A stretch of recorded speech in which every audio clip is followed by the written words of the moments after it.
It really is an opportunity to stage the greatest show on earth, and you've got to give it your best, haven't you? Welcome to Manage This, the podcast by project managers for project managers.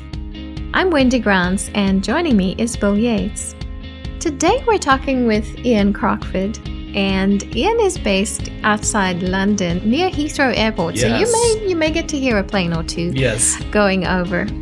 He was the project executive at the Olympic Delivery Authority, the ODA, and this was the public body responsible for ensuring the delivery of the infrastructure, the design and the construction of buildings, transport, and the legacy of the London 2012 Olympic Games.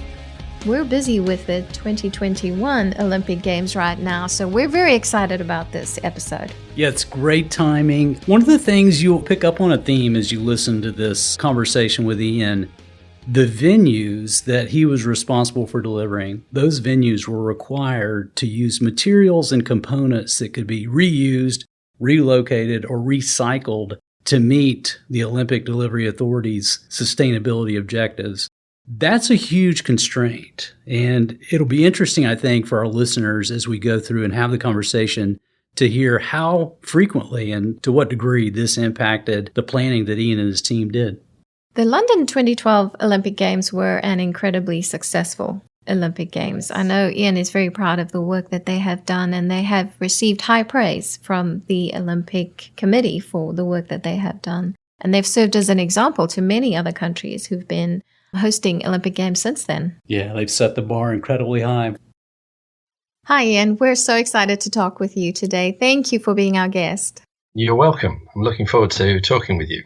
First of all, I want to find out how you got to be part of this project. What was the story that led to you becoming involved in this huge project? Well, that's an interesting one. I guess we're back in 2005, and as a new organisation, the Olympic Delivery Authority was looking for people who could lead and manage the development of certain venues around the park. I was approached then, and I guess in my CV was delivering the London Eye. So I'd actually had the benefit from the late 90s right through a roller coaster, one of those 24/7 jobs, delivering the London Eye for the Millennium Eve. And that teaches you not only about innovative projects and being a bit agile as a leader, as well as project delivery, but also great media interest that comes with these projects and the need to publicly speak a lot. And there's all that other paraphernalia, dealing with politicians at high levels and other stakeholders. So I guess that played in my favour, and I was selected and interviewed as normal. And I was really pleased to be handed initially the Olympic Stadium project, but then I took under my belt the Aquatic Centre and other venues in what was called the South Olympic Park. Looking at the Olympics, and I'm a huge Olympics fan, and planning something like the Olympics, they have very short-term, intense needs. And then after that, there's a long-term vision. Now, I know you've talked about the Olympic Delivery Authority, and they had probably a long-term vision for the venues and the infrastructure. So how do you correlate the two in your planning? From the outset, we set the main mission for the project was to sort of transform this global city of London. We were in a deprived area of London, and there was a band of London that, from research back in the 1830s, was always the poorest area of London, always the highest unemployment and lowest disposable income. And that was the east of London, leading into a band up into the Epping Forest. And so we thought, right, so let's focus on the legacy and let's really create a 30-year vision for what that area of London could be. And we had this great program of 30 years of what we're going to do in this area. And literally 6 weeks is the Olympic Games in what was then 6 or 7 years' time. And so we had this need for 6 weeks, but really the vision was what we're going to do for the 30 years and how do we make that 30 years really sing. Then as you start appointing contractors and different people to be part of the job for this fantastic delivery effort of transforming this land, it gets a bit competitive. Everyone wants to be part of it and no one wants to let the side down. So that we were awarded in 2005. We had a 2-year planning period to 2007. And really then you got 5 years, which we then broke down to actually 4 years because we wanted to be a year ahead of the Games. 4 years to really hit the ground running and really go. And, it was a great motivator for everyone involved just to do their bit, do the best they could, deliver on time, and just set the whole job up, one, for Olympic success, but then for that great long-term legacy. Ian, I can recall Atlanta had the 1996 Olympic Games. And I remember the impact that it had on our community. Obviously, there are a lot of orange cones and construction and cranes. So there's that turmoil that takes place. But I remember the excitement in the community just about the enhancements that were coming. I can see how you and those that were working directly with the team could just feed off that excitement. And that's very palpable to me. I remember what it was like being in a community at that time. One of the things that we want to ask you about were themes and objectives. So could you explain the strategic project themes in parallel with the project objectives? Sure. And I agree. It was such an exciting time that I think you underestimate this stakeholder management, because really you are trying to bring a nation along with you, as well as the local community and the local politics. But we had the vision of achieving all we needed to for the Olympic and the Paralympic Games that maximise this sustainable legacy. And of course, always within an available budget. So that were the budget constraints. But what we did then is that we had the time, cost and quality kind of project issues that were fundamental. But then we set up 6 key goals that we wanted to achieve. And in a way, we wanted to sort of transform the industry a little bit, the development and delivery industry in the UK. We already had a world-class health and safety sort of record in the UK, but we set the bar to try and beat that accident or incident record by 10 times on the Olympic Games, which was an incredible kind of goal to set. But we just thought, we are in the 21st century here. We can't be putting people to work in an unsafe environment and having them not go home after a day's work. This is just wrong. We don't want them injured. This is it. So that was one thing. Then we were really focused on the sustainability aspect, all aspects. Not only were we cleaning up a very polluted area of London, but all the materials we were going to analyse that we needed to use for the games and hosting the event. We had a lot of temporary facilities, so how we were going to do that in a sustainable way. And then equality and inclusion was another fundamental area. We were in an area of London that actually represented every nation that was visiting the games. And every faith, every belief, every sexual orientation we were catering for in a very open and inclusive way. And again, the legacy comes hugely into this as well, probably more than the games in the way we did that. Then we had employment and skills. Again, I said that we were in a deprived area of London, so we needed to really boost employment in that area. The legacy overall, just as a general theme, was huge. The future development and the transformation of this area of London over 30 years is fundamental. And then design and accessibility. So there were common design standards and common design quality standards, but also we wanted the whole park accessible to all. So you were getting into venues, we're going through complex landscaping in an area that was all wheelchair accessible. So the health and safety, sustainability, equality and inclusion, employment and skills, legacy, and then design and accessibility. And those 6, you knew them. So every decision we made throughout the development or delivery, you were conscious of hitting the mark on these objectives. Those are, for project managers, those are constraints, not in a bad way. They're good. They build the fence around that thing that you're building and help you focus and say, okay, does this meet this constraint or am I getting out of bounds? So those are really helpful. And it's amazing, too. I look back at some of the statistics on the success of the 2012 London Games, and one of them is about inclusion and about equality. 44% of the Games competitors were women. Right. That was a new mark. And with the addition of women's boxing, women competed in all sports on the Olympic program for the first time. So kudos, that checks one of those boxes and is with an exclamation point. That's great. And I think when it came to the Paralympic Games, the whole design accessibility just came into its own. We helped set a new benchmark for that inclusion there with the design accessibility. Everywhere was accessible throughout the park. You've talked a little bit about stakeholders. Can you elaborate on who were your key stakeholders? Yeah, we were obviously beholden to central government and budgets, and we had a structure there where we had a government Olympic executive, which was basically like a fund manager. They syndicated funds in lots of government departments and then facilitated the budget release to us as the client developer. So that GOE relationship was quite key. Central government relationship was very key. But winning over the hearts and minds of the locals and working locally with the community that were going to be most impacted, we had 5 host London boroughs. The largest one was Newham, But then we had the 4 that sort of made a ring around Newham County, and we worked closely with all those 5 boroughs throughout the games, which is, at times, it's difficult. Stakeholder management isn't easy. Some people want a bit more of the slice of the pie than other. It was more positive rather than negative. It wasn't about disruption. They wanted more of the benefits of the build and the redevelopment rather than worried about noise and dust and things like that. But we did extensive public consultation. So there was a period where 2 or 3 nights a week I'd be in village halls or community halls talking to local residents and hearing their views and answering their concerns or their wishes. But they were the main ones. And then you've obviously got the organising committee of the Olympic Games. The Olympic Delivery Authority was used as like the public sector delivery development vehicle, and the LOCOG, which was the London organising committee of the Olympic Games. That was a very close relationship. Sometimes a bit of positive conflict because we both had to get the job done. One's organising the event and the other one's delivering the facilities. But we had to have a good relationship there. One's effectively the operator and the other one's the developer delivery vehicle.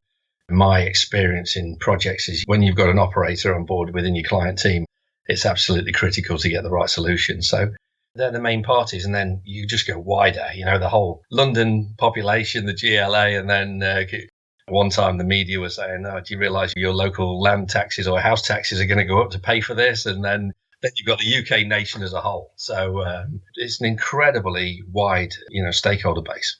Ian, a quick follow-up on that. This piece of the town hall meetings that you had so frequently, I hadn't really thought about that.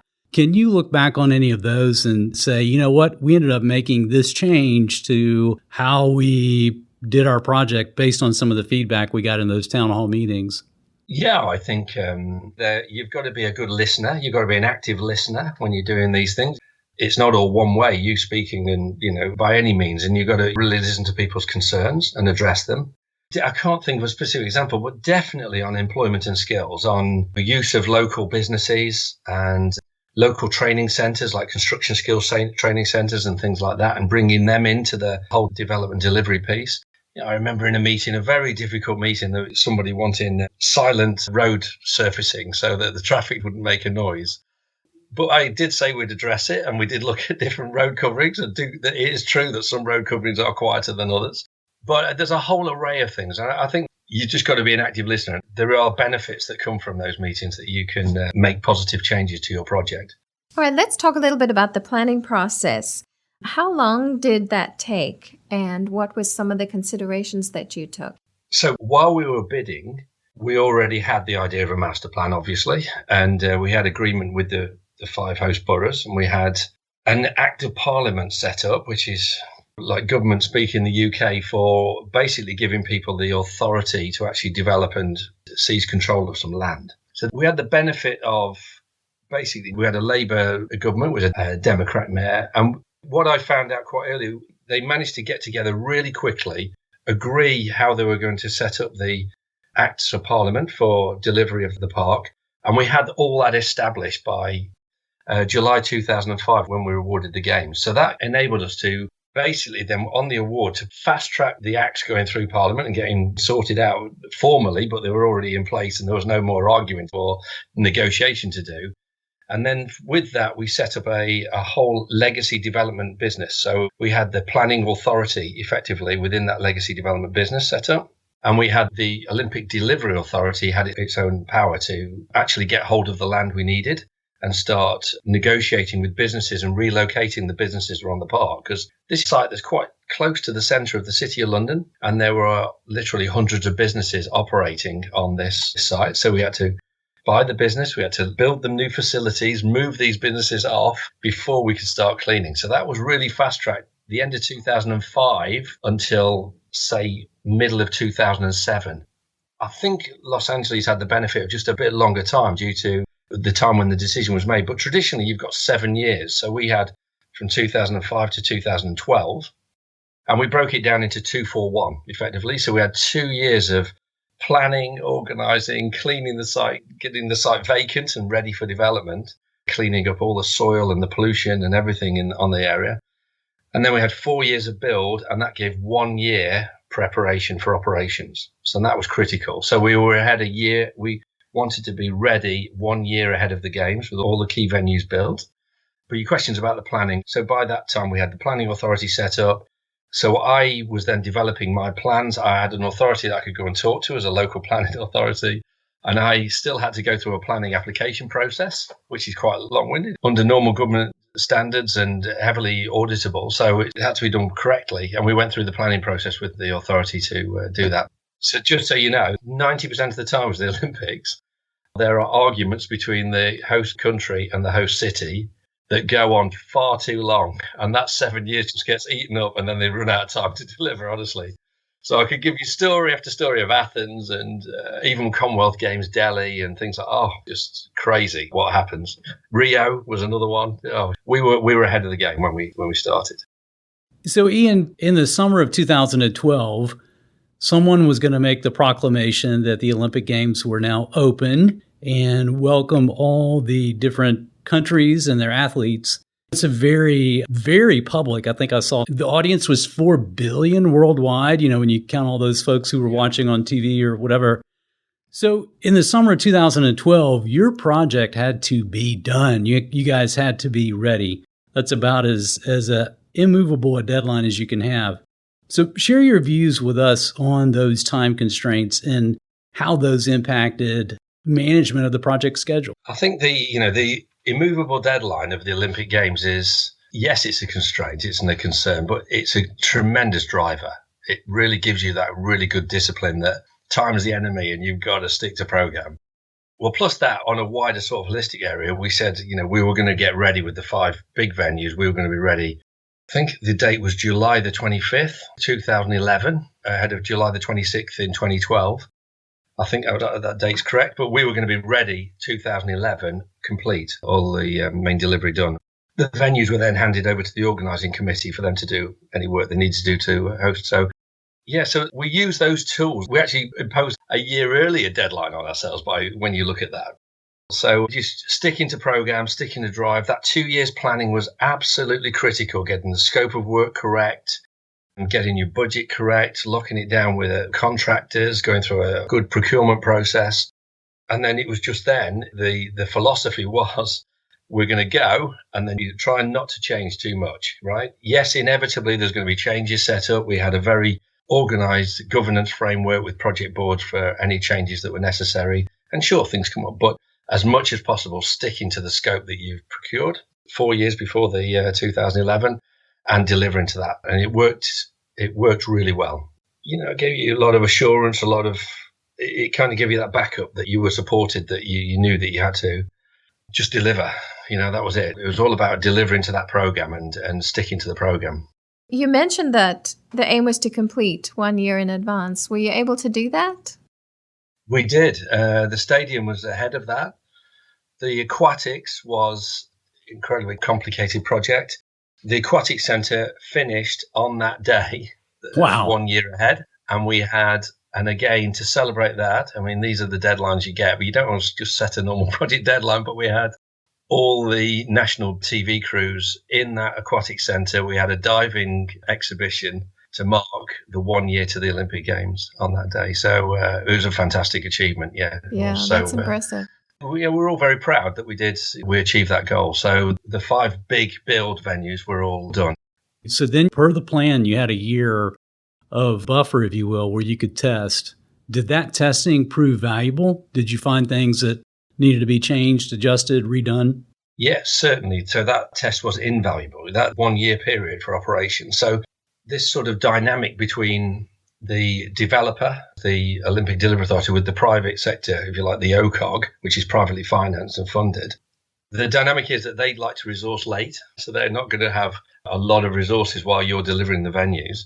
And so even though we had that operator on board, perhaps for the Delivery Authority, the resource could have been greater, I think, and the information could have been a bit greater. But we handed the venue over to them, and then they recruit, and they've got the bandwidth of, even though the basic operations is okay within the facilities, you then bring in the TV crews, as you said.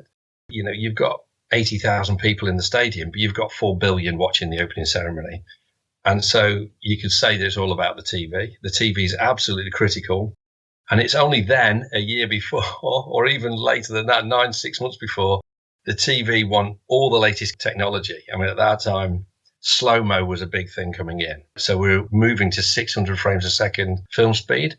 And then we were into such a level of frames in TV that it actually, if your lighting was done on a normal electric power, it used to flicker. So we had to then change all the lighting for what's called electronic ballast. So it wasn't under a normal electrical sine wave of AC power. And those things that you wouldn't expect, you did in that year to cater for the TV, because we want that slow-mo, we want that diver diving into the pool and seeing that droplet of water in the air, or we want to see that bead of sweat on Usain Bolt's forehead as he's doing the 100 meters. And it's fantastic, but you don't realize the sort of infrastructure requirements to deliver those sort of images. And they arrive late, but that year you've got just to get things absolutely perfect.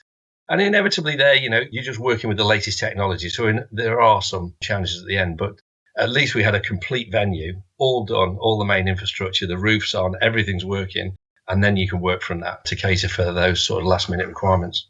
I remember, I can picture Usain Bolt. I can picture Michael Phelps. So the slow-mos of him with the water beads just in the pool as he's striking the water. It's iconic. Yeah. So it was exactly what we wanted. When we looked at the lighting, we said, right. And even then, you're working with lighting manufacturers. You realize that they're trying to keep pace with the TV technology. So we're basically developing this electronic deballast to actually change the lighting. So the lighting was on permanently. So that time to get things right and do all your test events and all your full licensing events and everything is absolutely critical. That's impressive, just to get it done a year in advance. I know some of the other Olympic venues haven't managed that. It's maybe the week before some of them. No, you're exactly right, Wendy. I remember we were obviously on a 2012 timeline, and the 2010 Delhi Commonwealth Games was at a similar stage of construction to we were. Right? So I was trying to finish the aquatic centre, and they were going to be hosting events in theirs literally the next month or so. And I'm looking at, we were at a similar stage of construction. So that's yes, insane. Inevitably these things are a rush in some of the countries that aren't as well perhaps organised with that 2-4-1 policy, which I think played to our credit. Yeah, had to make your team feel a bit better too, right? We're doing good. Yeah, exactly. How many guests would the Olympic Park host per day? What number were you looking at? So that's an interesting question. And I'm going to approach that by the legacy thoughts, if you don't mind, because the games, there's a huge crowd. It's something like 300,000 a day, and 25,000 of those are athletes. And believe it or not, there's another 25,000 of those which are just the media and the reporting that goes on. So you're into 250,000 guests alone. And to cater for those involves your bridge infrastructure, your transport infrastructure, your footpath infrastructure, all that, never mind, obviously, your access to this particular venues and things like that. And so then you look about, right, what is the legacy need? And the legacy need is a far reduced number of people. So we were in a stage where we were building bridges, say 80 foot, 100 foot wide over the rivers. But 20 foot of that was a permanent structure, and 60 foot of it would be a temporary structure. So we'd be designing all the lead-in and then the abutments to suit a 20-foot bridge, and 60 foot of it would be just lifted off by a crane after the games. So all that pre-thought is to make the legacy feel like the right size for the future use, okay? Rather than, you can end up with a lot of hard surfaces, large expanses that you feel are a bit windswept and oversized. And so that's how we catered for the legacy during the Olympic Games mode. So that's where the legacy viewpoint has great benefits. I want to ask you a question about the budget, Ian.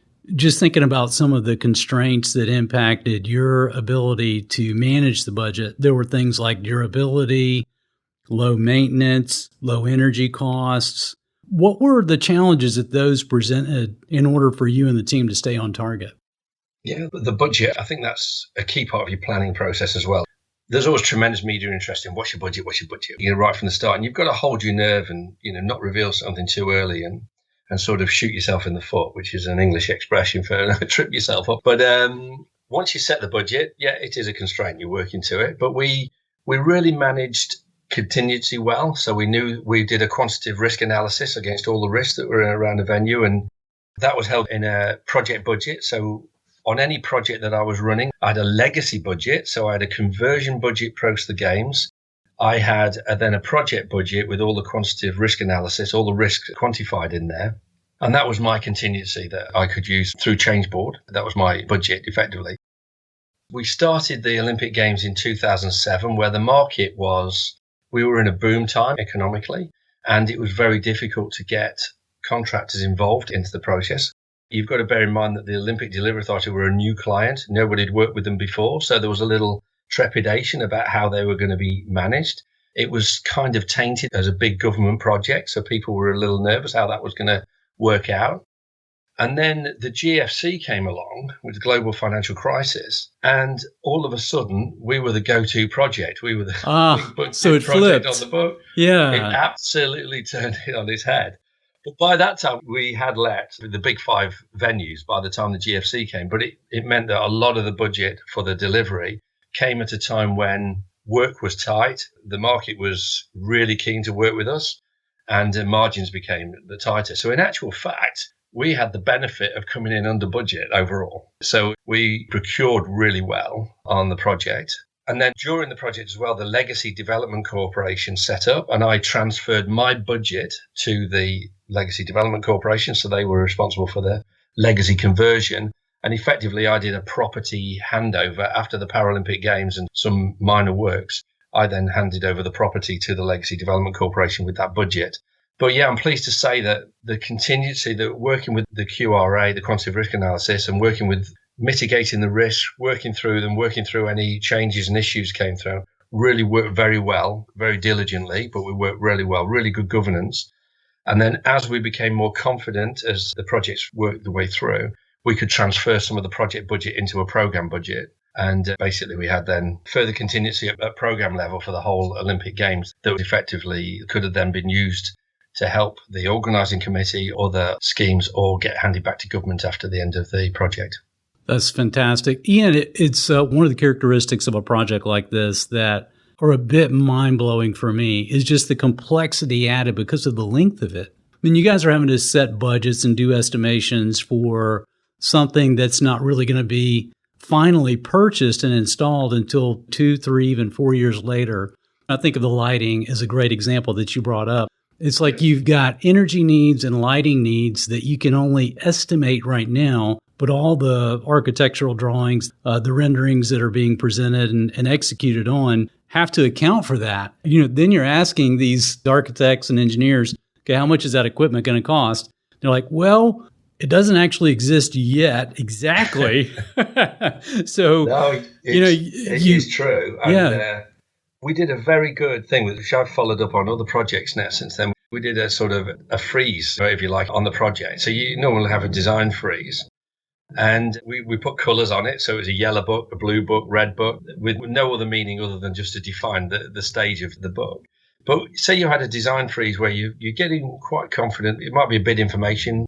So you've got a freeze of the design, and then you've got a really good risk schedule there. So you understand the risks and the mitigation. Again, that QRA was quite critical. And you then had all your assumptions you were making on the project, as you say, and Bill. And we listed and documented all that into a book. So we had all the costs broken down there.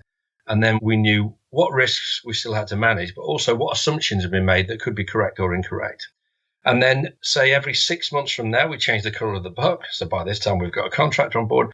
And we'd change how those assumptions have been clarified or solidified, with how the risks had been managed, where the design was now, and then we do another book. So what it gave us a benefit from moving through time, through the whole games, we started off with a reference baseline, which was your first book effectively, and you could see all the changes through that step by step on a sort of a 6 months basis. And it was really good project management discipline to really give us confidence that we were managing things properly. And, it was a really great reference document. I want to talk about teams. How many people did you have working on this project? Do you have a number for that? Yeah, I think totally to deliver across the site was something like 45 to 50,000 people. I remember we set that goal to be sort of 10 times the UK average of incident rates on a site and health and safety wise.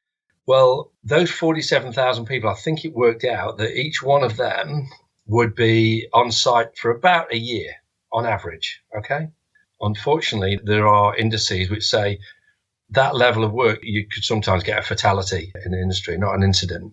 And so we did it. We didn't have one fatality on the project in the whole delivery of the project. So we hit our goal of being 10 times over. But yeah, those 47,000 people across the park delivering must be, I think it was 2,000 businesses in the UK alone that were part of the journey going through. So you've got all that labour force and workforce in all those businesses as well. It's just an incredible mammoth effort to deliver it. And the great thing about it, we took the view that the team that were there, we can project manage it, but we've not done this before. So we took I think it was quite an advanced kind of leadership thinking on a project where we thought, right, we're going to empower the team. We need the help. We showed humility. We need your help in the businesses. We need the workforce. We need your experience. So you are empowered to come up with ideas. We want to listen to you. If you've got any ideas, there's no such thing as a silly idea. Same with health and safety. If you see anything that's concerning you or you think that you don't want to do a certain activity, just shout. No one will come back to you and say, don't be silly, just get on, do it. People will listen to you and take your concerns to heart. So we had that approach. Whoever you were on the site, you were empowered and you had a voice. I just know that it's hard to do as a manager, but we did it very well. Everyone felt respected. Everyone felt listened to.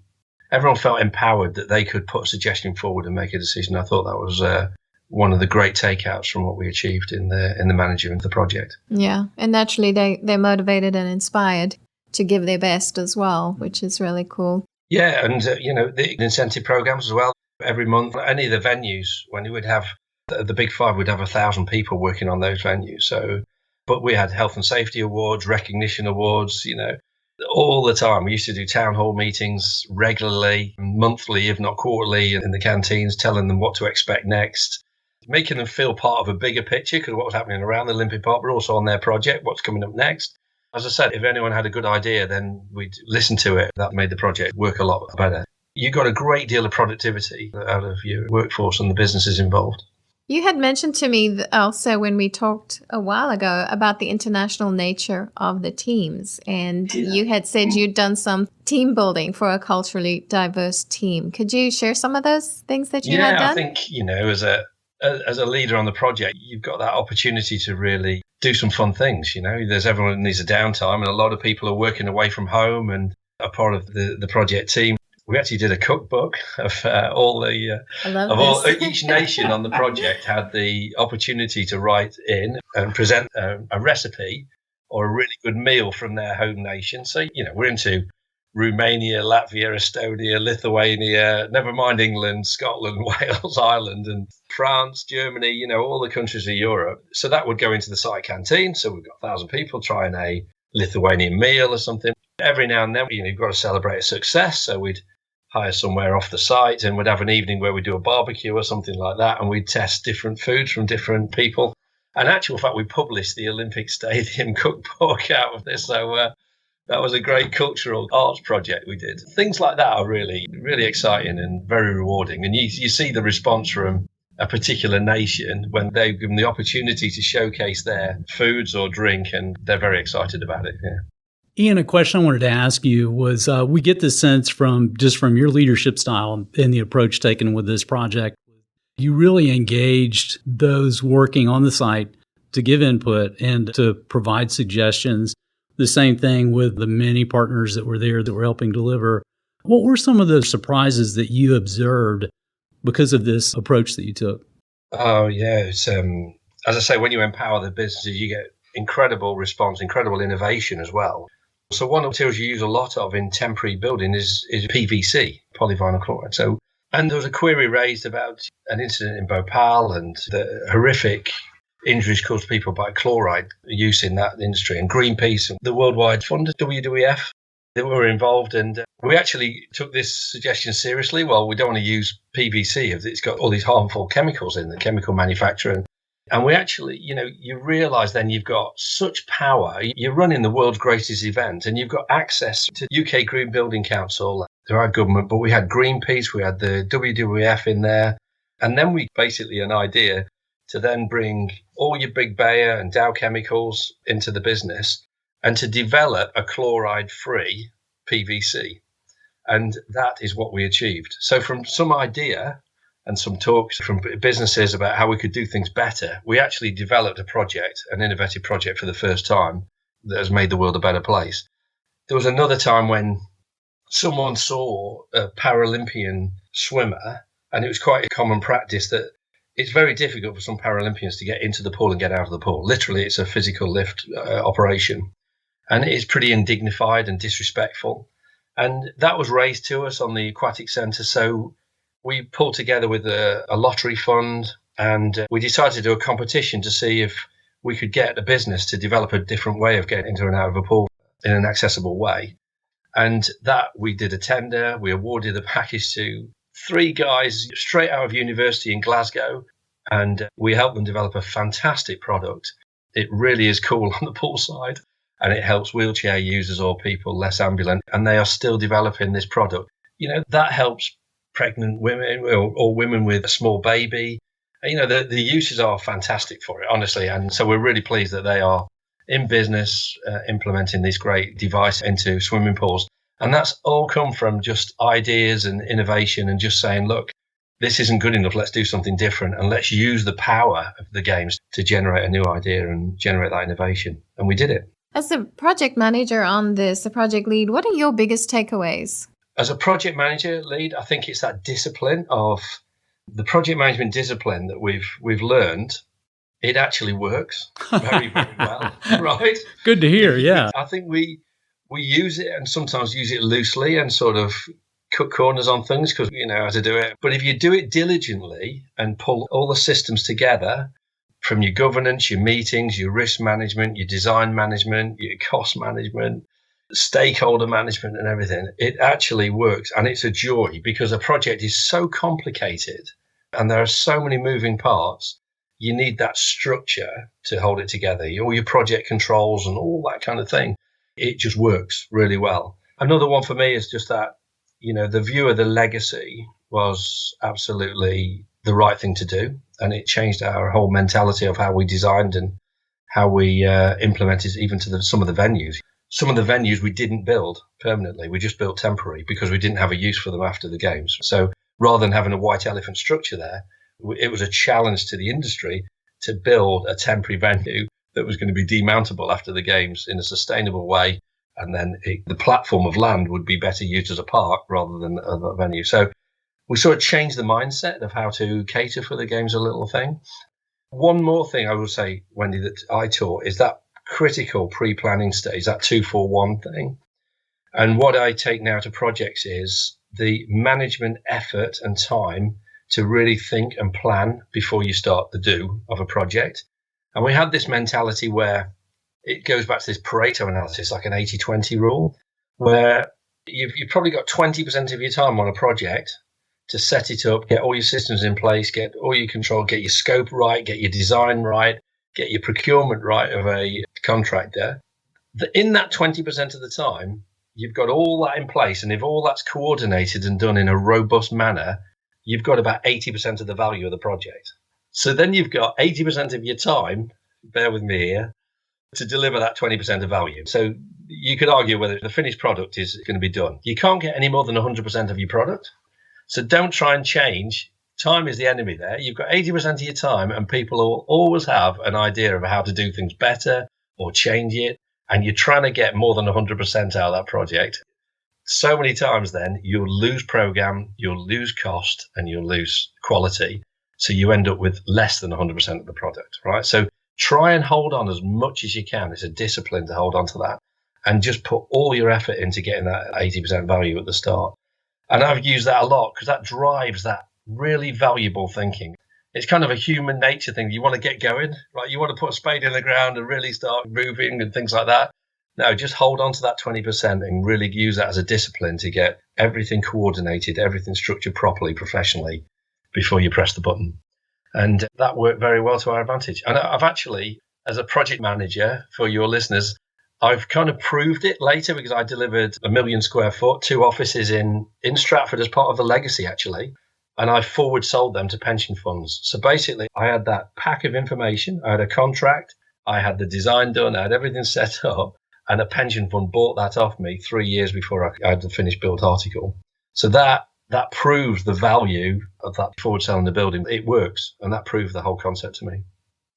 Ian, when I think about the significance of this project that you led, for you and for your team members, there had to be a sense of incredible satisfaction and pride when the lights came on, when the athletes came into the venues, when the empty chairs became filled with people from all over the world. So when did it hit you? When was that moment where you could finally pull your head out of all the reports and all the stress of the project, and it hit you that, oh my gosh, we've done this, look at this? Oh, wow. I guess I had the privilege of attending the opening ceremony. There was a test event before that, so I'd been to the test event. But when you're there on the live opening ceremony, you kind of know what's going to work. So you know where the standby generators are, you know where the alarm systems are, you know what lifts should be working, you know those little things, and you know what the operators should be doing at particular times. And you actually know the actual choreography and the crowd are doing and the stages and things like that. So all the time you're thinking, I hope this works, I hope that works, and this, that, the other, and it all went like clockwork, and it just proves to you that it all works. You ask my kids, and these moments, I've got tears in my eyes, these things, my eyes well up. I'm one of those guys. Yeah, I mean, it's a very emotional time. There was another time that I just want to explain to you as well, which is a bit of a sad thing at times, but it was a fantastic Olympic Games, all great. And, as a host nation, we won some medals, and it was all fantastic. So the euphoria of the moment that picks up, and what we planned as the UK then was a whole procession through the city of London after the event, leading to Buckingham Palace. There was a parade, there was a concert going to be at Buckingham Palace, all the royalty and all that. And unfortunately, when you're doing something like the Olympic Stadium and you're getting all the heads of state, the security needs of a project. So there are areas that I can't tell you about that I've been part of, developing design solutions that are never on any drawings and things like that, because you're working with the top special service of your country.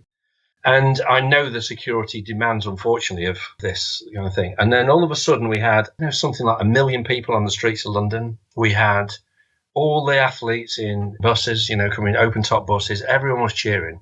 It was just a fantastic euphoric moment at the end of the games, And I was there on the Mall, just in front of Buckingham Palace, watching all the screens. And really, I was thinking, please, it just takes one person to do something stupid here. And when the last bus arrived and the concert was going on, it was more secure then in that thing. I thought, wow, that's it, we've done it. Because it just took one person to create a security incident or something. I don't want to even go into the detail, but it would have tainted the whole thing in a way. And I was so relieved that didn't happen. And that was the moment where I just thought, right, we've done it. That was fantastic. I appreciate that, Ian. You have so much intimate knowledge of the final delivery of that project. You want everything to go perfectly until the very end. And thank goodness it did, yeah. And I know you've received high praise from the International Olympic Committee for the planning for the project. And you've definitely set an example to other host countries. I think we did. And, we tried our hardest then with all our lessons learned. I had the great opportunity of going to Brazil with a lot of our team and trying to help them with their legacy. And they had a lot of problems, civil problems with the favelas and things like that in Rio. But they had great ambition to transform an area of their city, same as we did. But I think it's just unfortunate they didn't do that. They chose then a greenfield site outside. And it kind of saddens me now. It's called the Barra area, and it's just a bit like Athens.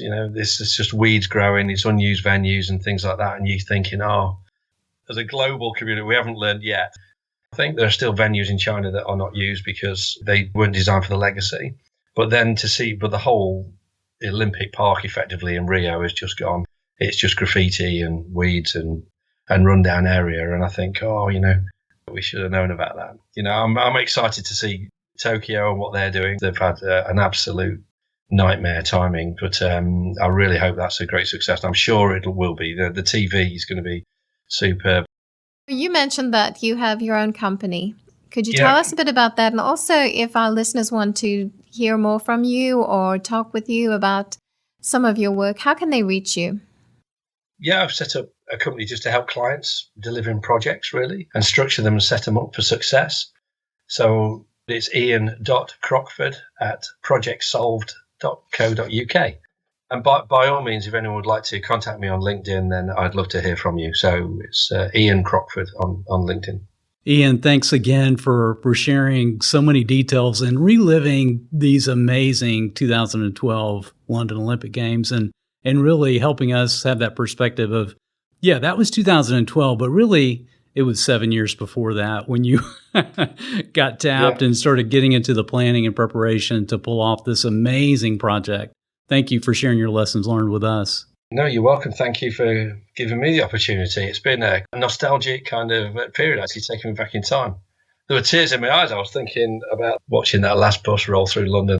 I wish LA all the best. It's only just around the corner, isn't it? It's just it's going to go quickly.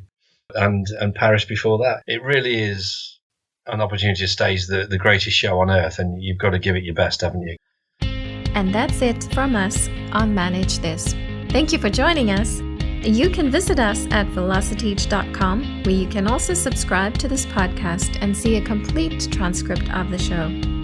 And you just earned some professional development units by listening to this podcast. To claim them, go to velociteach.com, choose Manage This Podcast from the top of the page, and click the button that says Claim PDUs and follow through the steps.